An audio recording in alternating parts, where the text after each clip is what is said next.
Hello, hello, and welcome to another episode of Break the Cycle with me, your host, Joshua Smith. Hope everyone's having a wonderful Thursday. Thursday night. We only do Thursdays now, so I know I'm getting the day right. Finally, when I do these. Well, we only do them on Thursday.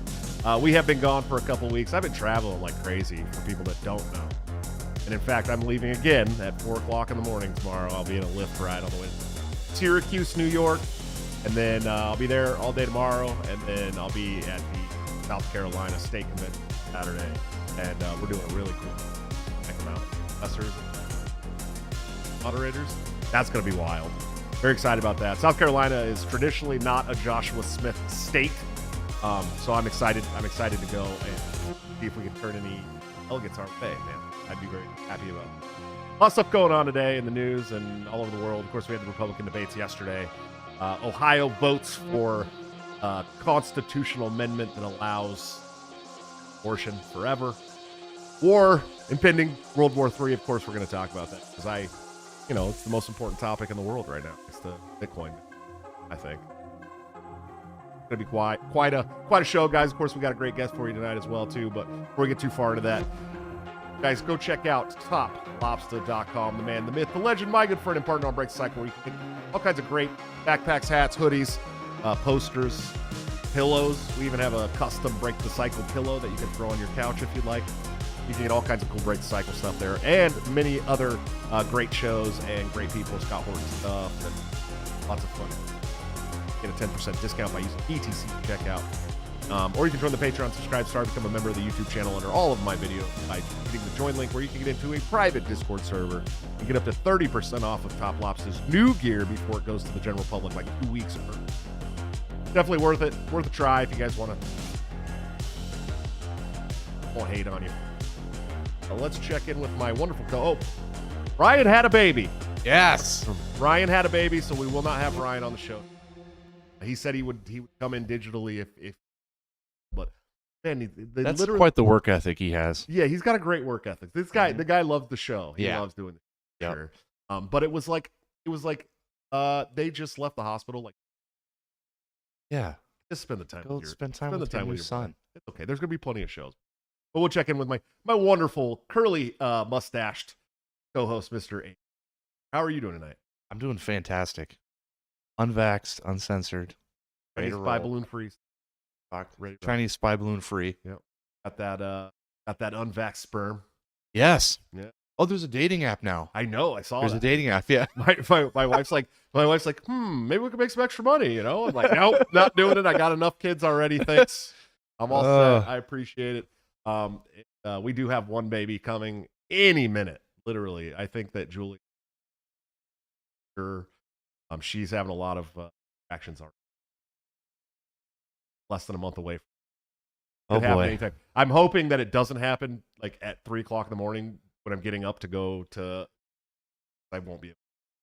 We're hoping that it happens Monday when I get back Sunday, hoping that the baby comes on Monday. Right. Then I take the week off, and then I could still make it to Maine the next week because we're supposed to be in Maine. Chill, baby. Take a nap. Yeah, chill, baby. Just relax. It's a big baby. About to pop. Anyways, guys, we have a great guest for you. One of my favorites. It's probably third or fourth time he's been on the show. He doesn't really need an introduction, but he is a past vice presidential candidate for the Libertarian Party. Of course, a several-time gubernatorial candidate for New York, and one of the very greatest messengers this party has ever seen, Mr. Larry Sharpe, sir. How are you doing? How are you, sir? What's going on? Oh, how you been, man? What have you been up to? Busting my rump trying to get stuff done, but it is not easy. I keep trying, but either I'm stupid or I'm crazy, one or the other, but I just keep going. I should probably stop already. I don't know anybody that would accuse Mr. Larry Sharpe of being stupid, so we'll go with crazy, and that's okay. We'll go with crazy. You're from New York. You can't. I mean, you got to be a little crazy to continue to live in New York. You're right. AOC is literally my congressperson. That's your congressperson. Oh boy. Yes. Rough, man. Yes. Rough. At least she's all three of the people who represent me at the city level, state level, and federal level are all active members of the Democratic Socialists of America. Hey, I will say this, though. We're on the precipice of world. There's no doubt about it. I keep talking about on the show.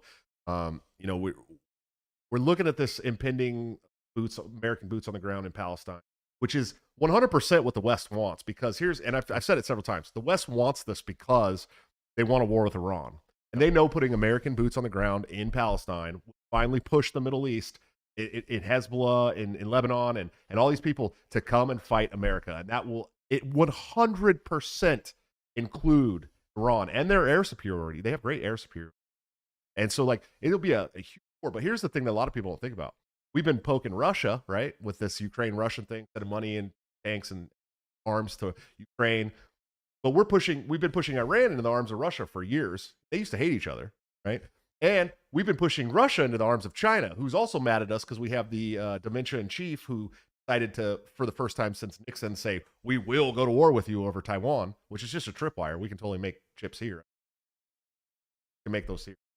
And so we're talking about Iran, all of the Middle East, Russia, and China at a minimum. At a minimum. That's a world war, my man. There's no doubt about it. What do you think, Larry? I think as long as we can keep making bombs, let other people die with our bombs, we're going to do that. We're going to go out of our way to see if we can get other people to die from our bombs to the best of our ability. If that means we have to lose some Marines or some soldiers or sailors, we will do that. I think you're right. But I think the odds of us getting into a physical hot war with troops on the ground, I think right now are slim. I think we're still too burned from Afghanistan.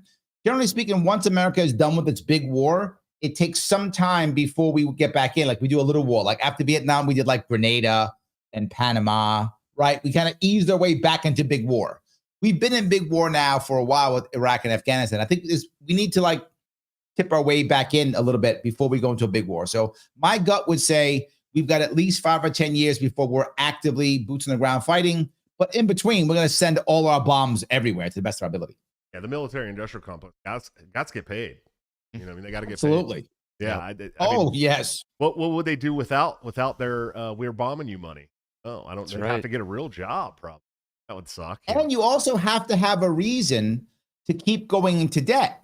You can't just say, I'm greedy, give me more money. You can't just say that. I mean, that's what it is. But you can't say that. You have to say, no, it's to protect these people that are now our BFFs that we just made up right now. Then those people, without them, they care about democracy or whatever they're going to tell us. And then now we can go ahead and get more debt and make more money. So we do have to have an excuse. And war is the best excuse. Yeah. And it's crazy because I've been doing this campaign now for president. I don't know if anybody is aware, but I'm actually. And I did know that. Yeah, I was aware. Really? Yeah, and I hear that I keep winning all these polls and stuff, but there's some other front runner that I guess it's better than me. Which is fine, I guess. No big deal. But people keep bringing up these wars, right? This impending World War III and the stuff going on in Iran and Palestine, Russia, China, and I keep coming back to the same thing. It's like, hey, man, if we didn't have a Federal Reserve and a central, it'd starve this. They wouldn't have money for war. Military industrial complex all go bankrupt because no one wants to fight. And then I just did a show on Simply Bitcoin because Larry knows this because Larry's been following me since fair run in 2017. In fact, Larry did my. It's true. And 2018. He knows. They had already written an article about me in Bitcoin.com back in. I've been trying this whole time to merge the Bitcoin movement. Now I say the Bitcoin movement. Back then it was the crypto movement. Now I understand that Bitcoin is the only, right? I've been trying to merge these movements, the Libertarian Party and the Bitcoin movement, axes, because there isn't another political party in the country that cares about those issues. 100% true. Yeah, and so 100% true. And so to get on a this Simply Bitcoin, and then I had a big huge 3-hour Bitcoin space with the Bitcoin community, which was wild that I was able to hold my own for 3 hours about Bitcoin because I'm not like a specialist. I am a Bitcoin maxi. I'm a Bitcoiner, and I believe that it is the one true way to set it yourself up on a framework that when the Federal Reserve crashes, you won't feel the blood. Have it invested. So I'm a big fan of Bitcoin. I think it equals financial freedom and freedom from this constant forever war, starving the state and important stuff.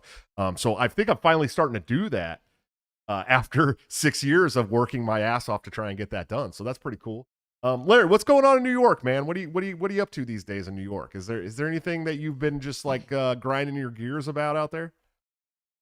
It's the same as always. It's ballot access, man. That's the whole issue. No matter what, it's ballot access. And people, one of the saddest parts about running in any third party, libertarian obviously is the biggest one, is that people just don't get it. They complain. And then when I say, well, how about this? They go, well, but I'm scared. Yeah. Like I was on a show just recently, and it should come out on Friday evening. And one of the people that was like, yes, but you're disrupting the system. And I'm saying, yeah, because the system sucks. So it's bad. I don't care who the person who breaks it. It's a garbage system. Status quo is garbage. And she's like, but all these young people, they want to vote for, third parties because the system is screwing them. They don't have any value in their money. They can't buy a home. They can't buy a car. They can't do anything. So the system sucks. And she's sitting there going, but we might lose democracy. They don't have a democracy now. Things might be bad. Things are bad now. This dystopian future you speak of is today for most people in America. Now, of course, some people are privileged. By the way, the people who are the most privileged will always say you are privileged. So they're most privileged. So, of course, the status quo is great for them. If I'm sitting here making tons of money, if I'm sitting here and the mainstream media is just giving me tons of money, I wouldn't want to change anything either. I'd be like, Biden's my guy. He's my new BFF at that point. Yeah, no doubt about it. And things are bad. I mean, things are really, really, really bad. And Bidenomics has solved everything, Josh. Don't you watch CNN? Everybody keeps telling me that my mic is cutting out. It's my limiter is all messed up. I got to get it fixed. I keep forgetting to do that. So if I talk directly into the mic now, it's hello. So it might be loud, but it should pick up whatever I'm saying now. Just if you guys have any more issues with it, let me know. But things are bad now, and I keep getting this same conversation on shows and in speeches and Q&As and stuff like that. People are like, why would anybody want to vote for a third party? Like this is constantly the argument all the time. Yes. And it's like, why wouldn't you want to vote for a third party at this point? How much more of this shit do you need to put up with before you finally say it's time to change? And look, I talked a lot about this on Simply Bitcoin yesterday. Look at South America. Okay. They got Javier Milei. He's this huge name, almost president now, absolute Austrian economist, wants to get rid of everything. You have Salvador has Bitcoin as its legal tender now, and they had to hit the whole continent, South America, right? Basically had to hit rock bottom in the socialist cesspool before they were like, oh, people were right. I'm so tired of hearing this, Josh. That's not real socialism. Yeah, real socialism has never been tried. That's correct. That's the issue. God, don't you know anything? Yeah. You do not listen to the left enough, Josh. What's your problem? Yeah, I try not to listen to the left as much as possible these days. But that's what it is. It's like they hit absolute rock bottom. They were standing in bread lines with bags of cash, $600 to buy a loaf of bread, $1,200 to buy a pound of meat, and they were like, "Oh, it really is bad, isn't it?" And it's like, I keep trying to tell people, we're on our way there, man. And it's not just like we're on our way there. It's like, if you're 40 today, you're not retiring. Your retirement's gone. Yeah. It's gone. There will be no Social Security for you. And your private retirement is probably going to be failed by that point as well. You can't buy a house. If you're 40 right now and you're trying to scrape by to buy a house, good luck. Your mortgage is going to be like $4,000 a month. It's insane. We are creating, and this is the thing that I try to bring up, which is what libertarians often speak about, but I try to say it in a nicer way, which is, I want to get people into an ownership mindset. Right. And I often bring up poor neighborhoods when I talk about this, right? When I was growing up in the Bronx as a kid in the 70s, right, most of the local stores were owned by local people, right? An example I always give is there was a pizza shop on 131st Street that was called Joe's Pizza. It was owned literally by a guy from Italy. His name was Joe. When he retired, he gave it to his daughter, Paula. It became Paula's Pizza. Now it's a Subway, so which is owned by a guy who lives in Connecticut. Of course. So the whole idea of ownership has gone away, right? People rent everything. It's just how much money can they get. And I'm trying to, which what we're talking about, as you know, is property rights. Right. But I don't want to say property rights. When I use the phrase property rights, people think, oh, you rich people own lots of property. That's what they think.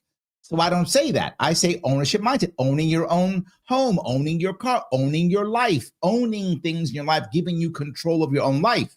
People love that. So that's why I talk a lot about ownership mindset, particularly in poor neighborhoods, because then they go, yeah, you know, it would be better. This was actually iconic. During the BLM riots, when they got mad at this one woman, they're like, look at you doing, you're destroying your own neighborhood. She yelled something, which was actually true. She said, we don't own any of this. And I was like, you know what? She's right. I got to give her that. She's right.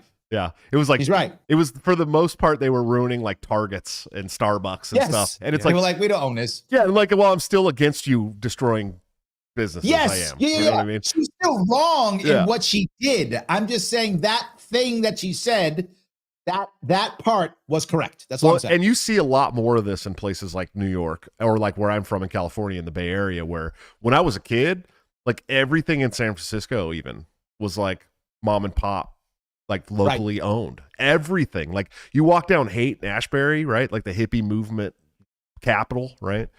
And like every little store there was like an Amoeba Records. There's two of them. They were both in the Bay Area. It was, you know, even the Ben and Jerry's there. Of course, the guys who owned that were on the other side of the country when they started it, but they live in San Francisco now, right? And it was like the second one ever, right? That came from Vermont or something. It was like the whole place. There was like one McDonald's in San Francisco, the whole city of San Francisco, right? Now you walk down the street and McDonald's is the only thing that's still open. Everything's gone. Yep. I mean, shit, the last Walgreens in San Francisco just shut down, for crying out loud. And it's not just the violence. And that's the thing, is like, it's like a lot of people keep saying, oh, it's because it's so bad there. No, it's because no one can afford it anymore. True. That's the truth of the matter. That's the real problem, is no one can afford it. You can't live in San Francisco proper unless you make $1.5 million a year, dude. Like you can't live there. You can't live in the city. There is a thing now that the realtors are now doing here in New York City, which is now they actually advertise the rent at half of the rent, because they assume you're going to have a roommate. Like that's the assumption. So if the rent's $4,000, yes, if the rent's $4,000 a month, they say $2,000 a month, and they go, oh great, let me go check it out. Yeah, that's with your roommate. And like, how'd you know I was in a roommate? Because you have to. You need one. You literally can't survive without one.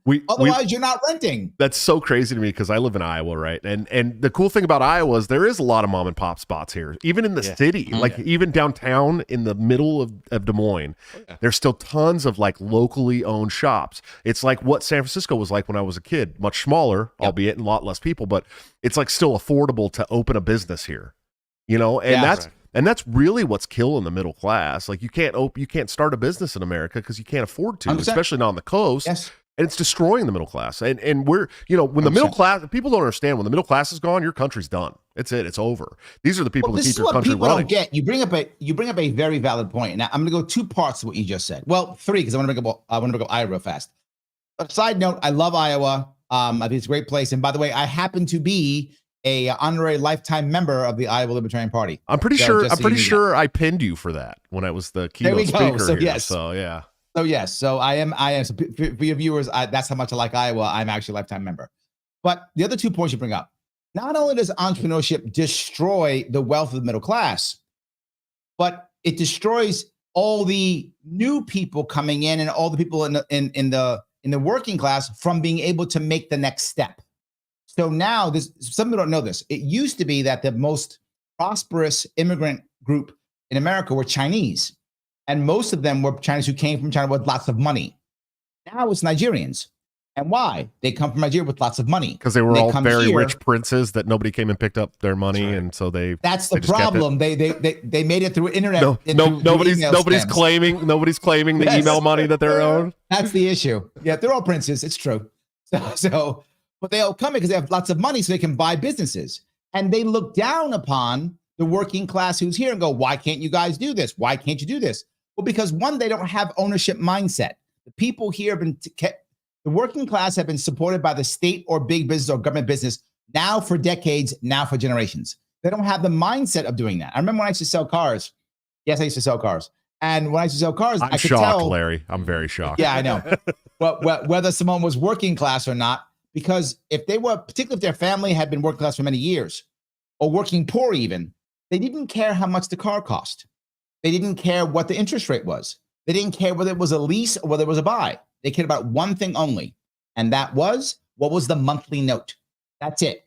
I can only do this amount. What is the coolest car I can get for this amount? I don't care how. I don't care if I own it afterwards. I don't care anything. What can I do? So that, and when I first started doing it, I felt bad. So I would try to explain the contract. And let me explain the contract. And they would shoo me like, stop. I don't want to know. And I'm like, I'm trying to help you. So I stopped even trying. They did not want to hear it. Yeah, it's a high time preference is what that is. There's no, yes. They're not looking at the long-term future. They're looking for the short, quick reward. Yep. Say less. And that's the point I want to bring up with the ownership idea, the entrepreneurship and ownership. Now the working class can't get out of working class. And as you know, most working class parents have thrown their kids into college, hoping that they would get good college degrees and then go become professionals and lawyers and doctors and such. And now we've destroyed that because we destroyed the dollar. We've made the college so expensive. They're all in debt. So they're failing too. So they can't even come back home now to start a business. Everybody's failing. This is a destruction of middle class. And the last piece, I know I went on for a while. The most important piece here is, if you want a real revolution, and I don't necessarily mean aggressive, but anyway, any kind of revolution, you have to have a strong middle class. Our revolution was the middle class entrepreneurship. In South Africa, how they overthrew apartheid wasn't because America had sanctions. It was because of a black middle class. That is what actually got Africa out of apartheid, South Africa out of apartheid. It's what got us, our country. You have to have a solid middle class. Those are the people who go, I have something to lose, and I still remember my working class roots because I brought family and friends in it, so I can still motivate the working class to get up to with me, and we can take over. Yeah, I don't think a lot of people, when you say middle class or like working class or working poor, right? And look, here's the thing, like the left gets this right. This is something they get right. They have a class consciousness, right? Mm-hmm. Yes, like you're right. Their class analysis is wrong. Entirely wrong, right? They have this view that the classes are the rich and the poor, right? And like really it's the regime, the elite, and all of the rest of us. That's the classes, 100%. right? At the end of the day, that's really truly the classes. And I'm not talking about the rich people. We're not talking about the guy that has his own deck business down the street that makes $1 million a year. We're talking about the institutional elite, right? The institutional regime. These people that are that hate us. They really hate us. They want us desperate and destitute and broke because they profit off that. BlackRock. Well, I'll go one State step further. There's a difference kind of between like rich and wealthy, right? If you're rich, that kind of means like you make a lot of money, right? And I would tell people about this when they'd say, well, these people, like I do a lot of coaching and a lot of training of people who are relatively wealthy or sometimes very wealthy. Or you trained me in politics in 2017 and 2018, and I wasn't any of those things, yes. Larry. I do all of them. Yes, true. But I do the wealthy so that I can be able to give stuff away also. So yes. But some people I talk to, they say, well, how much money does this guy make? I say, he doesn't make money. He has money, right? He doesn't have to work, right? He doesn't he doesn't have a salary. He doesn't do I mean, he does because he has to, but his money is because he has so much money that it just makes money, right? I explained to somebody once, I said, do you know what a family office is? And the guy was like, no, what do you mean? Family office is a family or a person has so much money, they can't manage it. So they hire people to manage their money. That's called a family office. I have so much money, I have to have people who say where my money goes and how it goes and what it does. Those people hate us. That's the real class versus the rest. Yeah, no, I agree fully. And I don't think people understand this like enough, like they don't just hate us, dude. They want us as close to death on a daily basis as possible. But a lot of people don't understand. Getting back to what I was going to talk about before I got into the class consciousness and how the left is right, but they're wrong about the analysis is like this country, like the founders of this country were blue class, working class, and working poor people. Like and the colonies, the settlers, the people that settled the 13 colonies were working class. Like they weren't rich. They didn't come over here rich from Europe. They were like broke and destitute in England and didn't have any money. And that's why they left. And that's why they came here and started their own thing. And then all it took was the crown to say, we're going to tax you a little extra on this tea here. And they started stacking bodies like almost right away. Really quickly. I mean, it happened really fast. And they won. They beat the greatest empire on earth. 13 small colonies in America, a bunch of farmers and sharecroppers and woodsmen. They beat the greatest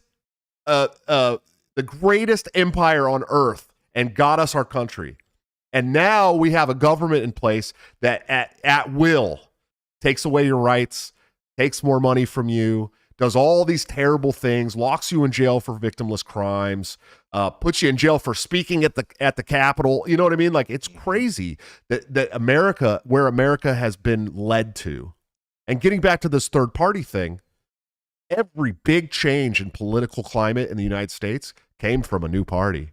It always came from a new party. It's never come from the parties that were in power for decades. It's always been, the Whigs or the Republicans when they first came around, or, you know what I mean? That's the only time things have ever changed for real. And so, like, how much longer does this reality that we live in today have to go on before you go, well, the interest rates are 32% now, and I can't afford a loaf of bread, and me and my kids are living in a tent. How much longer? How much longer are we going to keep voting for the same people? It doesn't make any sense to me. It makes zero sense to me. Let me cover a couple of those. I think the first thing you said about what we've become, as you've heard me say in one of my little speeches I do, we have become our father, right? America has become the British Empire, which was our father, right? We left the British Empire being like, I'm not going to be like you, Dad. I'm going to be like, I'm going to be all about life and liberty and the pursuit of happiness. I'm not going to be about the empire. I'm different. And then fast forward 200 years, our father fought in Afghanistan, so do we. Our father fought in the Middle East, so do we. Our father had an empire, Our father had the largest navy, We have become our father in every single way. We are now the new British Empire. So yes, to what you're saying, I hope that was a cool story, but yeah, we exactly became our dad, and we should be embarrassed that we became our father. Yeah, absolutely. Where's that rebellious spirit, man? Gone. What happened? It's not around, man. Let me be very clear on this. The most shocking thing to me was how fast New Yorkers accepted lockdowns. Yeah. It was a time when if you lived in New York City, you were by default a rebel. Like you were the guy who would, yell at the cops because, right? Like that's who we I don't even know this, but back in the day, our gangbangers used to wear their colors out in front. Like you knew what gang they were a member of because they told you. Right. Like that's what it was. New York was rebellious completely. It was terrible. Remember the movie from the 70s, the Warriors? Of course. Like that's how rebellious that New Yorkers were. We have become just horrible sheep. It was terrible. And I think that's across our country. Most people relatively have become sheep compared to what we were. I don't know where that spirit is. I think they beat it out of us, man. I don't know. It's gone. Larry, I thought you missed a Gangs in New York reference right there. Yeah, it was a good Gangs in New York. That's what I thought you were going to say. Yes. Bowery Boys, the Dead Rabbits. That one too. Of course. Yes. And again, I'm not saying that we should be violent. I'm not saying that. But I am saying if you don't want to be violent, which I do not want to be violent. But MLK and Gandhi, they showed us ways of not being violent too. I'm okay with those two. Whatever you want to do, right? You can rebel in whatever way you want to rebel.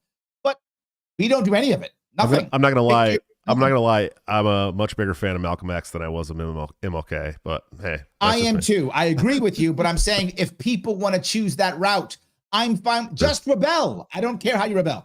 Yeah. And it's the same for us too. I mean, you got to think about San Francisco was the hippie. I mean, that was the hippie movement, right? These were the guys who were like, we're not going to go along with your police state, like conservative crap. Right. And then all of a sudden they're like, oh yes, please lock us down. Please make us get a vaccine, make us do all these things. Oh yes. And make everybody, let's censor all the speech. And it's like, it's really crazy to me. It's quite the flip. It is quite the flip. And LA too. Don't get me started on LA. I grew up 5.5 hours away from LA too, right? And like been to LA a bunch. And you want to talk about gang banging, man. We were the gang banging cat. We started gang banging. We're the ones, right?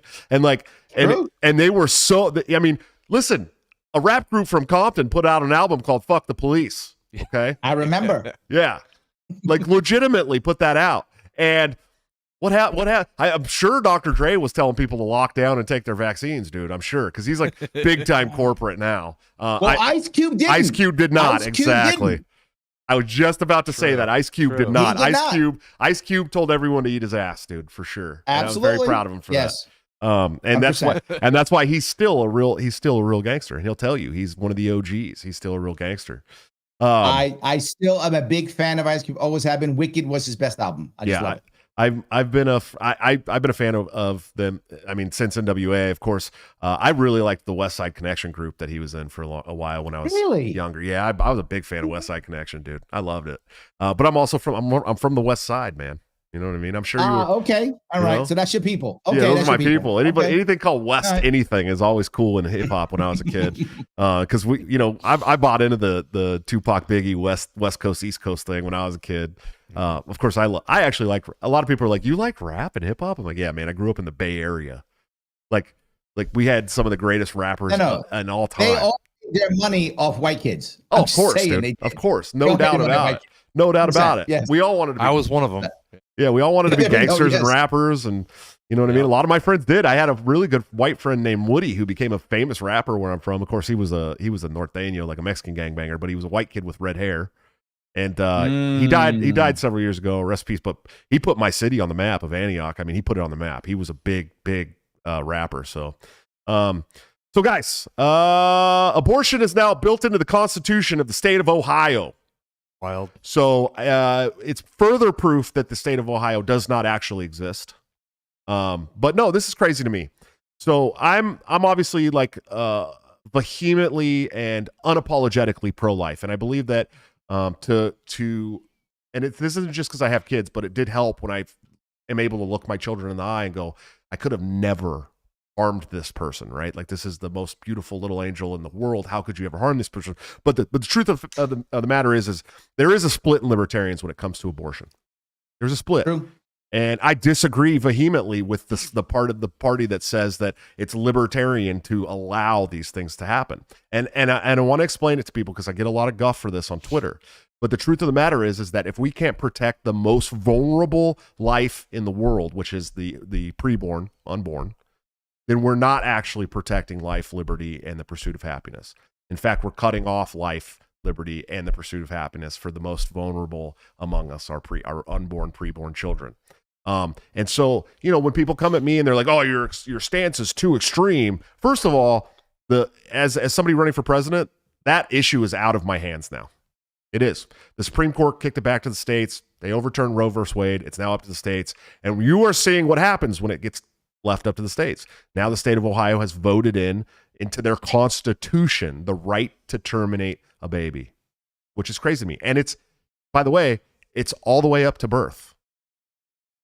Excuse me? Yes. It's New all the way York up to has birth. the same. This is not great. New York is the same thing. Same thing. Oh, that's right. And the issue here is this is old news for New Yorkers. Sure. No big deal. Look, I'm very practical on this, and it makes some people unhappy, but I don't care. This is a battle we cannot win. You cannot. That ship has sailed. The country is pro-choice. And I warned my pro-life friends. I said, you do not want Roe v. Wade overturned. It is a terrible idea. Like, no, it's going to change. Yes, it's going to make everything worse.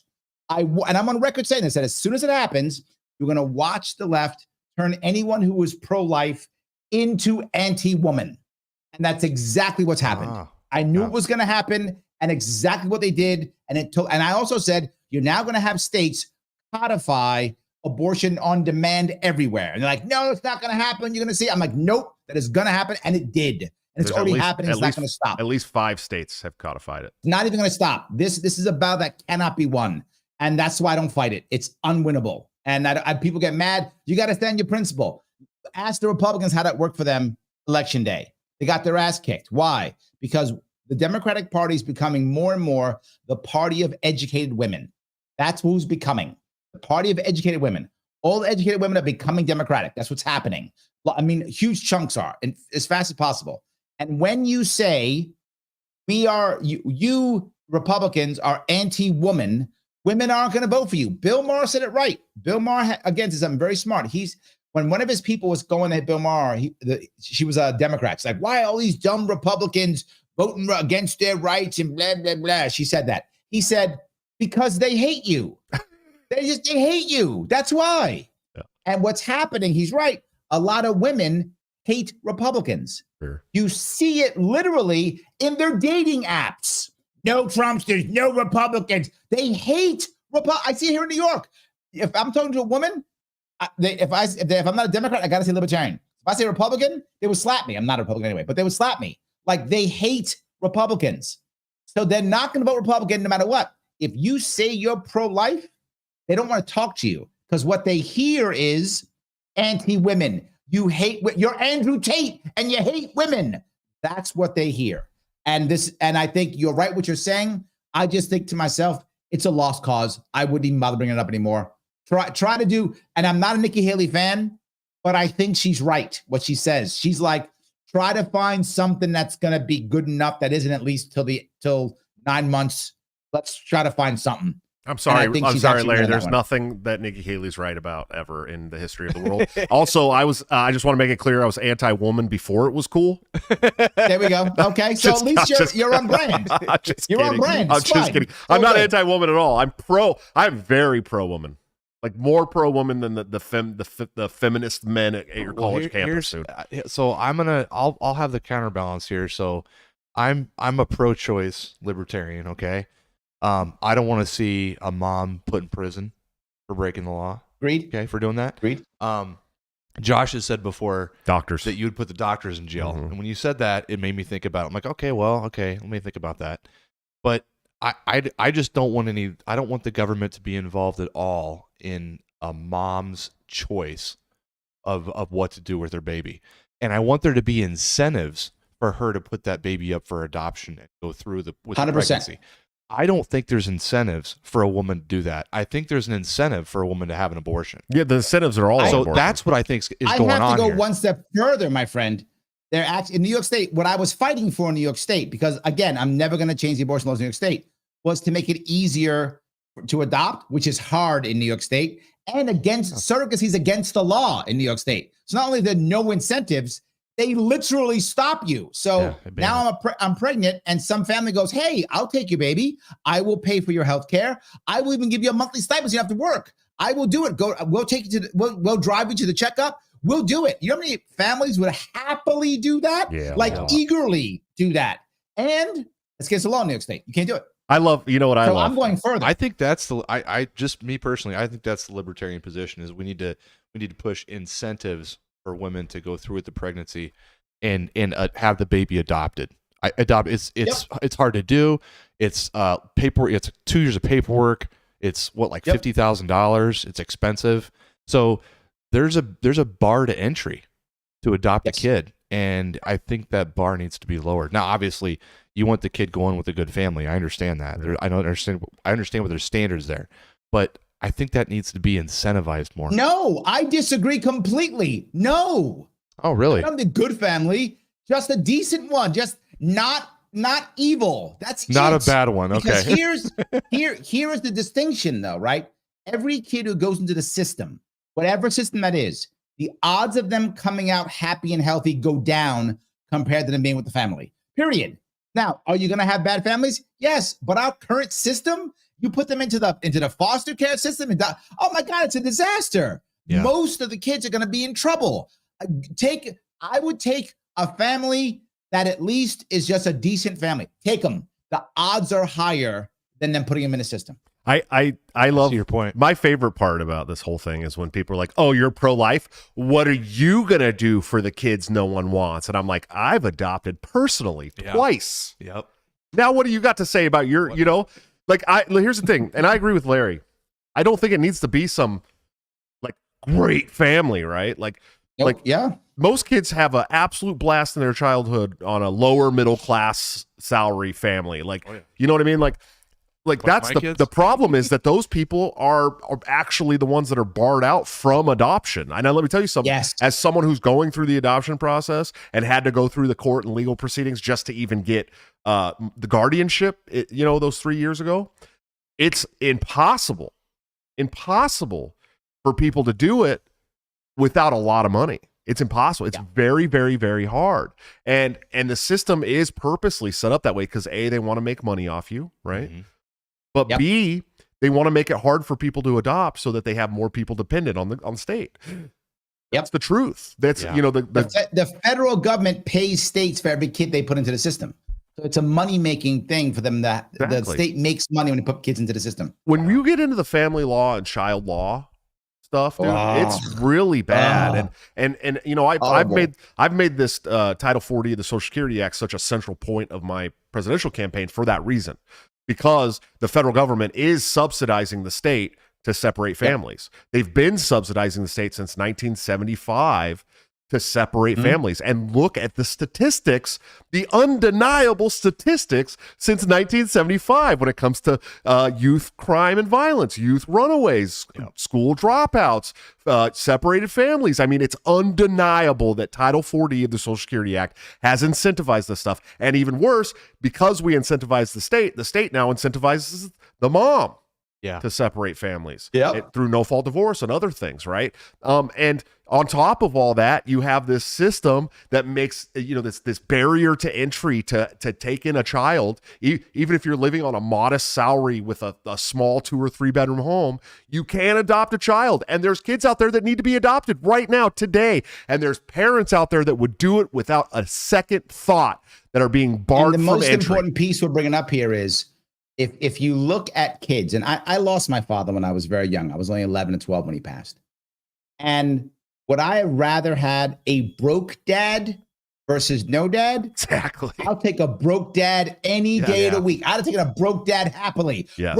So broke that he could only give me like a slice of pizza a week. I'd have happily taken that versus having no dad. And if you got a kid in the system, take it. Well, I try to say that too. My mom was a single mom. Of course, my dad was a real piece of shit, is a real piece of shit still. And I've only met him once. And I was better off without my father. There's no doubt about it. I would have been way worse with my father. But I grew up with a single mother working 3 jobs, busting her ass to raise 2 children in the ghetto, in the projects, living that life, right? And I wouldn't trade my mom for anything. It's the greatest childhood ever to me. And she's my best friend now. And we had our troubles, and there was issues, and she had days where she didn't want to keep going. You know what I mean? But she never once thought about giving us up. She never once, and she'll tell you she never thought about getting an abortion. It never even crossed her mind, and she was more than happy to work her ass off for 25 years to make sure that my sister and I had everything that we needed. We had everything we needed. We didn't have everything we wanted, but we had everything we needed and some of the things that we wanted. And we had a great life. It was great. It was really good. And we were a tight-knit family. And I would have gone to the moon. But there's another piece, though, right? You just said something. You said your mom is still your friend. You haven't still talked to your sister, right? When you give someone a family, they have a support structure. When you put someone in a system, they don't have a support structure. And everyone is going to go through problems because that's how the world works. And when you go through a problem, it's nice to have some support structure versus having to go back to the state every time. But to your point, Josh, they would like that to be the case. They want the support structure to be the state and not to be the family. It's the only way to get people to continue. And I talk about this all the time. There is not a better weapon against the state than a strong family unit. There isn't. 100%. There is not. It is the most effective tool because when you have people to depend on, you have that support system. You don't need the government. And it's, and I talk a lot about this with the communists, right? Like the actual Marxist revolutionaries, right?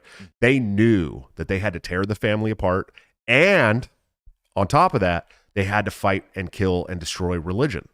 Because when you have a church and you go to church and you have all these brothers and sisters at the church that you depend on and you have your faith, right? You have this strong, devout faith in something higher than yourself, higher than the state. The state doesn't make any sense to you, right? Like this is the truth, and this is the truth about religion as well. But we'll start at the family. The strong family unit is the biggest weapon against the state, because if everybody in this country had a strong family unit, no one would depend on the government. They just want to keep their money and tell the government to get lost. Truthfully, that's really what would happen, and the government knows this. So it's not some conspiracy. The government now is deeply involved in all families. All of them. It is just deeply involved in every family, and that's the issue. You're totally correct. It's deeply involved in every family, and we're accustomed to asking for permission from the government for everything. It's crazy. Yeah, they know this, and some people be like, oh. I love when people are like, oh, dude, come on, the federal government is not going after families. And I'm like, really? Are you sure? Because they've taken over your children's education. They've taken over your kids' nutrition. They've taken over your kids' healthcare. You sure they're not trying to break apart families and brainwash children? You sure? This isn't a conspiracy theory. The government knows with strong family units that they don't have people to depend on them. They know that.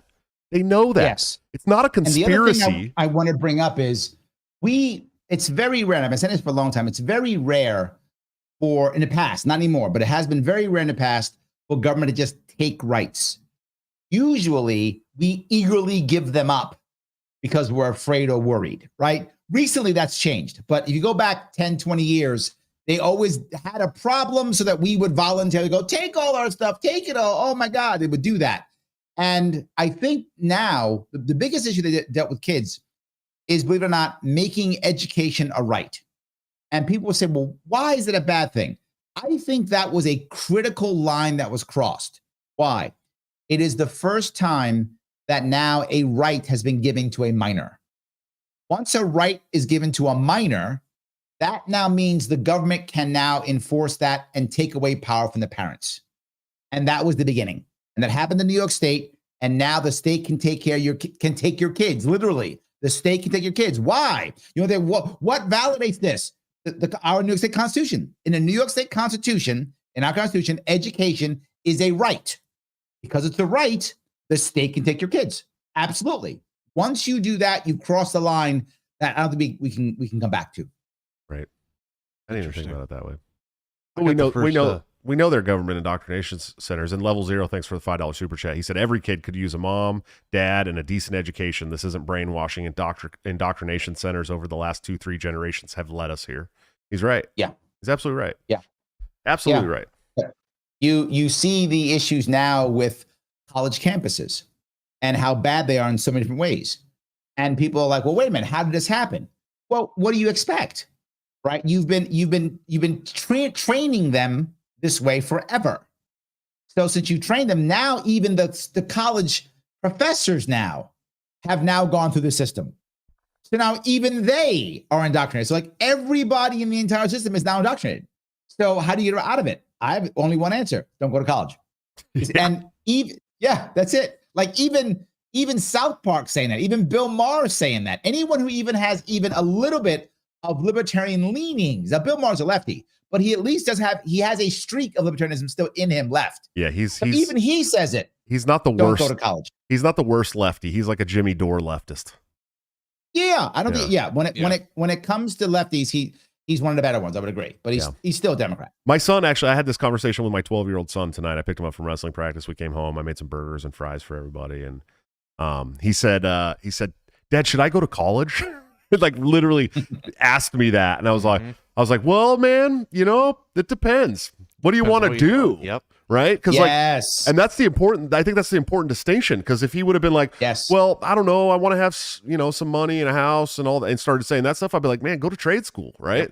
Yep. But of course, my son is very, very intent on being a professional athlete. That's what he wants to do, right? He wants to be either a basketball player or a football player. And I said, well. He said, I said, well, you're probably not going to do those things unless you go to college. But here's the thing. Unless you get a scholarship to go to college for sports, don't go. Yep. Don't go. I said, if you get a scholarship for college for sports, hell yeah, go, because you have a chance to be a professional athlete. If you don't get a 100%. Scholarship out of high school to go to college for sports, the likelihood of you making it to the professional athlete level is very small. Very, absolutely. I mean, less than 10%, I'd say. probably Yeah, less I than agree. that. And so like, Yep. then no, you shouldn't go to college if you're not going to get a sports athlete. If you're not going to get your college paid for. I say for sports. there's really, in my view, two reasons that you should go to college. Number one, you can get into an Ivy League school, right? Like your dad went to Yale and you can get to Yale. Sure, Your mom went to Harvard. You can go to Harvard, right? If you know you can get into an Ivy League school, go to college. The networking is awesome. Go to Ivy League, go to Harvard, go to Yale. That's awesome. If you can't get in there, do you have an actual plan? Like you said for your son, right? Is my plan to become an athlete? Do I want to become a doctor, a lawyer, an engineer? Okay, great. Go to get your licensing or whatever requirements to do that thing. I'm going to be a professor. Great. If you're like, I don't know what I want to do, why the hell would you go to college? Right. Makes no sense whatsoever. And that's the majority of people going to college today is they're correct. just You are expected totally to correct. go. You're expected to go. Yes. They're not just expected to go, they're going for general education. Like, why would you pay all this money for general education at college? Like, and I've said the same thing. I tell my kids this: you want to be a doctor, you want to be a lawyer, you want to be an accountant, you want to be an engineer, you want to be any of those things. Yes, go to college. You should and I'd be 100%. more than happy if those are the things that you're choosing to do. I would be more than happy to help you to go to college.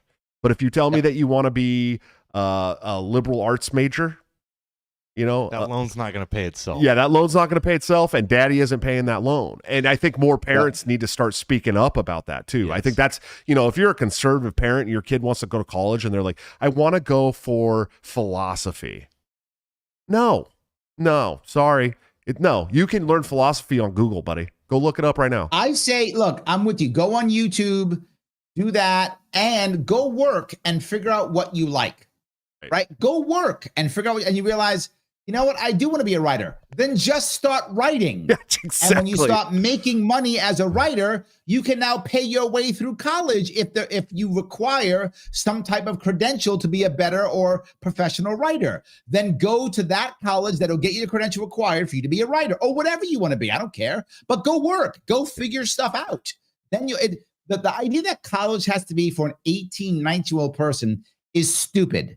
College should be for whenever a person decides that they want to go do something that requires specialized training or degree, whether they're 19 or 39 or 89. I don't care, whenever that is. Yeah, I definitely agree with this. And here's the thing about writing too. Like, if my kid was like, I want to be a writer, right?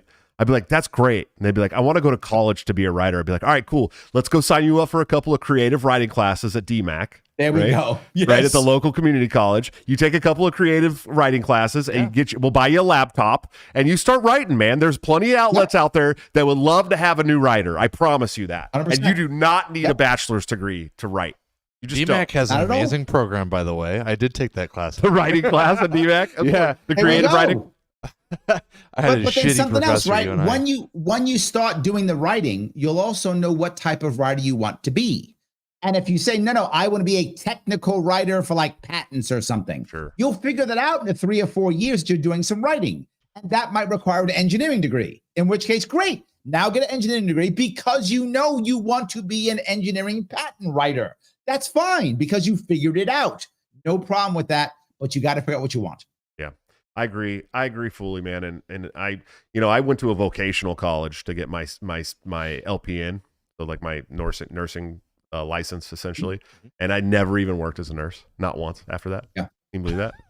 I spent 14 months at a vocational school, cost me $22,000, and I never worked as a nurse. So I'll give you a funnier story too. I have actually taught at several colleges, Baruch. I've taught at the graduate level of Yale and Columbia. I don't even have a master's degree. And my actual degree is in anthropology. I taught business.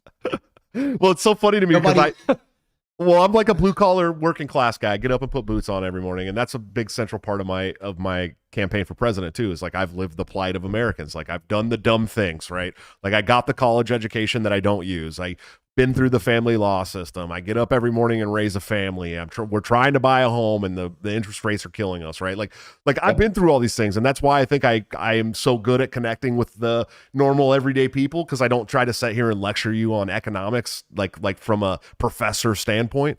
But I'll say this, man. I'm a blue collar tradesman that works in critical facilities right now. I don't need a degree whatsoever. I needed like 5 years of experience doing what I do now, which you can get at a lower level, and I make more than double what the LPNs that I graduated with are making right now. Yeah, more than double. Absolutely, more than double. Yes. Absolutely. And I wish I would have, and there's a chance that if I had stuck with it, I would have went and got my bachelor's and become a BSN and went to nurse anesthetist school, which is what I wanted to do. I wanted to be a CRNA, and I would have been making, as much as like 4th or 5th year doctor, right? Like 220,000 or whatever. And that would have been worth it if I had stuck it out. Right. But I was like, it's not really for me. You know what I mean? Like I'd rather go work with my hands and hurt my back and my knees for a couple more years. And it's true. I actually appreciate much more doing what I do now than I would have been stuck in these nursing homes. Many people do. Absolutely. Yeah. And so, absolutely. Anyways, who watched the Republican debates last night? Did you get a chance to watch them, Larry? Brother, I am going to have to run. Okay. All right. You've been on for like an hour. That's okay. You've been talking my ear off. Yeah, hey, you've been talking our ear off, Larry. But before you go, we gotta figure out where people can support you. But before you go, there is a rumor going around, Larry, that Joshua Smith is telling people he's going to get Larry Sharpe to be his vice presidential candidate at the national convention in May of next year. How much truth is there to that, Larry? That Josh is saying it 100%. That it's going to happen, I'm not sure it's 100%. But okay. Yes, Josh is absolutely saying it. That part's true. Yes. For anyone asking, and people have asked before, I am not going to run for president. I can't. It is too much for me. I got my ass kicked last year. I gotta get myself back in action. I can't do that. But am I prepared to be a vice presidential candidate? I'm absolutely open to it. I'm open because a vice presidential candidate is support staff. And am I open to support staff? I absolutely am open to the idea. But I'm not running for president, and I have not committed to Joshua Smith yet, but I'm not saying I won't. I'm just saying I haven't yet. So you're saying there's a chance. There's a chance, buddy. I am literally saying there's a chance. That's what we're talking about. Yes. We're gonna listen. I'm gonna see you soon. We're gonna set up an event here in Iowa and have you fly out and DJ and VJ for us. But it's gonna happen, Larry, because I'm telling you right now, man. You as support. Listen, I would be perfectly happy with you at top of the ticket. I wouldn't have run for president had Larry Sharpe stepped in and said, I'm running for president. There's no doubt about that. But I can tell you that this man has done more for me politically to help me do the things that I should be doing correctly. And I know that in a support role for my presidential campaign, there's not going to be a lot of people out there better for me than Larry. So we got to get you on the spot, Larry. But anyways, before we go, where can people find you, support you, listen to you, all those good things? Absolutely. You can check me out Twitter, Larry Sharpe. You can check me out Facebook, Larry Sharpe, and everything Larry Sharpe, YouTube, Gab, Getter, all the things. I'm Larry Sharpe on Twitter, Larry Sharpe on everything. Please check me out, see what I'm doing, watch my show, and you can go to LarrySharpe.com if you want to see all of the things that I'm doing, meaning all of the policies I'm coming up with. And if you want to give because you want to support Ballot Access Libertarian Party in New York State, which will be a monster, but I am running it. I don't believe the LPNY is going to run a ballot access run at all. I am personally. You can go to LarrySharpe.com/ballot-access. I'll just donate what you can. I got to raise cash and got to raise bodies so that I can get ballot access for whoever is our nominee, which might be you, Josh. I could be doing it for you. Could be, yes. Mm-hmm. Right. Whoever the person is, I need it. And I'll say, I've been telling people I'm going to for sure be on the ballot in 49 states. I know that. New York is up in the air. Believe that. It's up in the air. It's going to cost about $500,000, Larry, you think? I think about that, but I am bringing on other people to help. I have all the other third parties who got kicked off of the ballot. They are starting to get behind me so that we can actually get at least one third party on the ballot. And how it works in New York State is you have to do it every 2 years. So if I can get the Libertarian Party on in 2024, then I can help them get them on in 2026 and then 2028, and we can keep helping each other get more on. What percentage? What percentage would I need as the nominee to keep ballot access? Just 2. That's it. 2%. 2% does it. We can do that for sure. 2% does it. What makes us a major political party in New York? That's the last question I got for you. 2%. That's it. That's it. We have to get 45,000 signatures. Right, which really means 60,000. which is hard, but we can do it. That's the hardest part. Once we get those signatures, then we need to get 2%, and we are now a party. That's how it works in New York State. All right, how about this, Larry? If I get the nomination and we don't get ballot access in New York State, me and you will focus some of our vice president and president time on New York to get a write-in campaign going there for the national. No. If we don't get ballot access, let's go someplace else. To somewhere else. Okay. All right. Yes. Well, whatever. You heard what he said. If we don't get ballot access, you heard that, right? Okay. He knows what's up. All right, Larry. I love you to death, man. Thank you so much for coming on. We appreciate you, brother. Thanks, Larry. Have a good one. Take it easy. Bye. All right, guys. Another awesome episode. Larry's such a cool guy, man. It's not like there's nobody like Larry. Dude, he's the only one. His energy, man. He's the only Larry.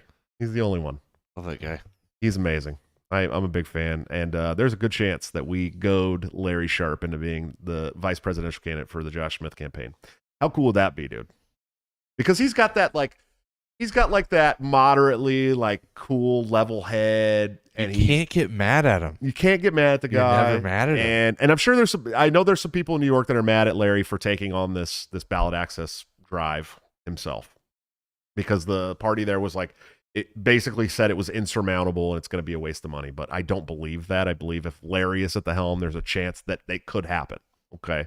And if I help Larry, if he needs my help, I'm sure we can get it. Okay. But, man, could you imagine Smith Sharpe? Dude, if ballot access in New York, that'd be epic. Could you imagine Smith Sharpe though? Let's just, awesome. Dude, that would be, it's either him or Woody Harrelson. Those are the only two people I will accept right now. But if you watch this show, if you listen to this show, start tagging Larry Sharpe, telling him that you want him to run for vice president with Joshua Smith, so that we can get that Smith Sharpe 2024 campaign going, and we can knock the socks off the Uniparty, man, because we will do the damage together. There's no doubt about it. I guarantee that, man. And it'd be good for him because that's the thing people don't understand. Like, the presidential candidate has to do everything. You have to do it all. You have to go to every media event. You have to travel the country. You have to go to all the states. You got to get in the bus with your family and go show up for picture days. The vice president gets to pick and choose what he wants to do, right? And so Larry will take on some of these bigger media events that he can do and really just go knock it out of the park, man. It'd be a lot of fun, me and him, for sure. Guys, if you support the campaign, you can always go to joshuasmith2024.com. Drop us some money. We are doing a money bomb, huge fundraising drive right now. We've got to get like way over what we've raised now, because we got a lot of travel coming up. In fact, we still got to book Maine 2 weeks from now. So if you can help out, please go help us out. 5, 10, 20, 30, 40 bucks a month. Do a monthly, a couple cups of coffee a month, dude. You'll really be helping the campaign big time. We got a lot of big media days coming up. We got a lot of big debates coming up. We are now in January. We've been confirmed for the Fair Debates People's Debate, the Jimmy Dore hosted debate. Cool. We're not confirmed for it. We're confirmed for the ballot to get into that debate. That comes out in January. So we want to build a huge national footprint before that comes out, because that's going to be a national poll, and I think it's the top 10 or top 5 candidates in the national poll end up in that debate. So we definitely want to be on. That's a debate we definitely want to be in. That will be a nationally syndicated debate for everybody who's not on the main stage debates right now, and that will give us a much bigger national footprint afterwards to start trying to get into the general debates in 2024. Guys, I love you. You got anything, AJ, before we go? Follow me on Twitter /X, poison_tip. And if you can, Ramaswamy shit tonight. Yeah, we were going to talk about the debates, but Larry had to go, and I get it. He usually can only do about an hour at a time, so I didn't even think about that when I go long. I asked Larry at about 6:45 tonight if he wanted to come on the show, and he's like 8:30 my time. I said, yeah. He said, I'm there. Larry loves me, man. Larry loves me. I'm telling you, he's been buddy. He's been my buddy for a long time, and I love Larry, dude. Like, he's one of those guys that just can basically do no wrong in my eyes, man. He doesn't get every single messaging point right all the time, but man, he sells it better than most people. He really does. I love the guy to death. We'll see you next Thursday. Hey guys, if you're in New York tomorrow, upstate, I will be in Syracuse all night. There's a really cool shindig going on there. Hit me up in any of the DMs if you want to find out the details for that, and you can come to that. It's like open. I think it's a couple bucks or something like that, but it's going to be like a dancing, drinking, eating libertarian party event at a libertarian gala. Yeah, it's like a gala, yeah. And then of course Saturday, I'll be at the South Carolina state convention where they'll be picking delegates and stuff for the national convention. Of course, there's a debate there on Saturday evening. Is that in Charleston? Charleston, South Carolina. Oh, yes, nice. sir. And it's going to be a really cool debate. We had to qualify. That's one we had to qualify for. So we had to raise 10 grand and beat 10 states. And there were some other qualifications. Had to have an actual campaign team and be filed and all that stuff. So two economists from an economist podcast will be hosting that debate. So it's going to be interesting. Dope. Of course, the weekend after that will be in a Bangor, Maine for a fun debate there as well, or candidate day or something. So that'd be fun. But we'll see you next Thursday for another episode of Break the Cycle with another great guest. Until then, don't forget to break the cycle.